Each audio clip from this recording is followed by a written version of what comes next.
What's up, everybody? In this video, I'm going to show you a different method I use to buy this Lego train locomotive in order to complete my entire Lego World City train collection. Video coming soon.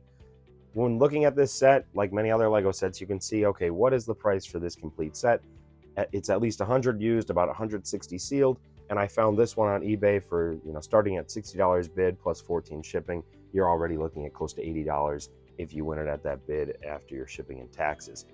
Pretty much the next thing I did, like I do for many Lego sets, I create a wanted list. This allows me to go through and see what parts I'll need for this set, and it's an easy way for me to check off and delete parts as I find them. I've also gone through the parts to this set and added the parts for the minifigures as well as the minifigure entry to this wanted list. And the reason for that is when I'm purchasing these parts or searching for stores, I'd like to know, hey, do they have the figure, or do they maybe have one or two parts to the figure and I can complete this figure buying multiple parts from stores. There are a lot of different ways to do things, and these figures, both of them look as though they have similar pricing with the figure parts or the complete figure, and that is why I did this process. Now what I'm doing is I actually go through this list and I'm marking off parts that I know I have within my inventory, whether it's in my store inventory or in my sorted parts that I have from all my other Lego lots I've gone through. These are a lot of basic parts: plates, slopes, brick pieces, and so forth. But there are a lot of unique parts to this set because of the time frame when it came out in 2004. That's around the time when Lego was changing their colors, and this one is in light bluish gray. But if you actually get the high-speed train set, it is in a, your light gray, your dark gray, your older colors. And that is why this set has a few unique parts that are a little pricier, and those are essentially the ones I need, but it does have a lot of other parts here that are more common that don't cost as much.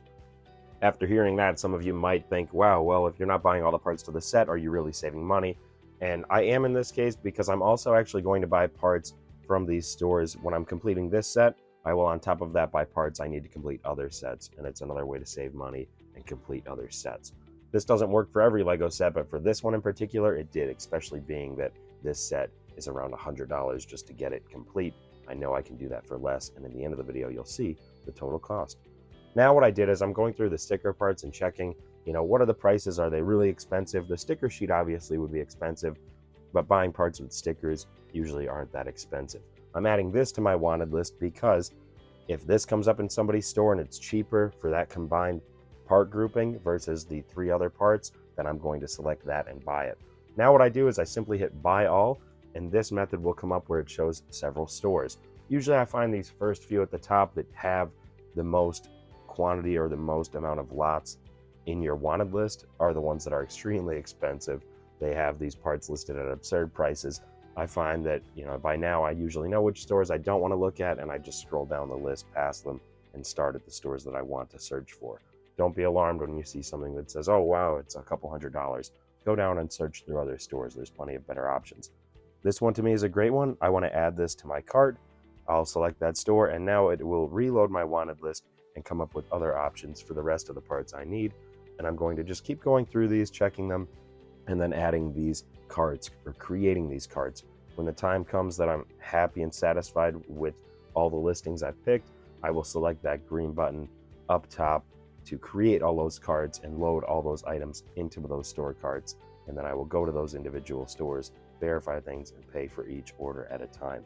You can also go to your wanted list here and select any item and put a lock on it, meaning that you want to see every store that has that particular part. This part, for example, or this figure in general, is a more expensive figure, and in this case I wanted to actually go see this torso and view a store directly.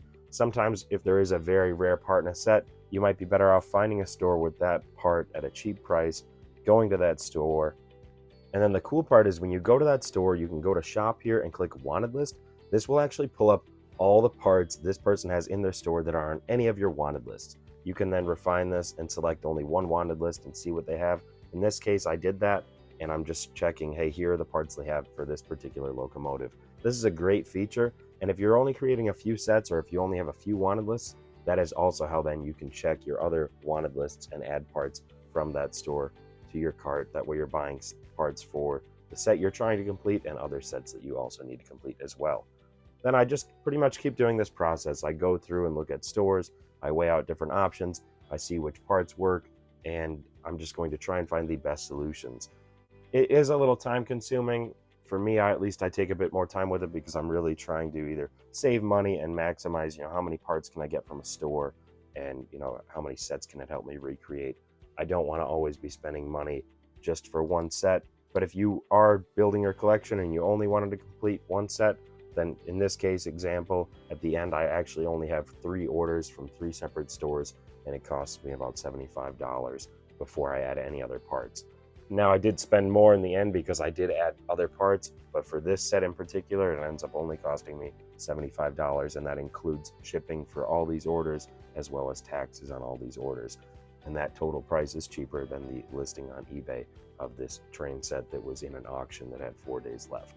When you are satisfied with the carts you have, you hit that green button to create carts, and then I do this next verification process where I check my wanted list, I mark off the parts that I'm buying, and as you can see here, the only 2 things I'm missing are the box and instructions. I was able to buy all the parts I needed on my wanted list from only 3 Lego stores.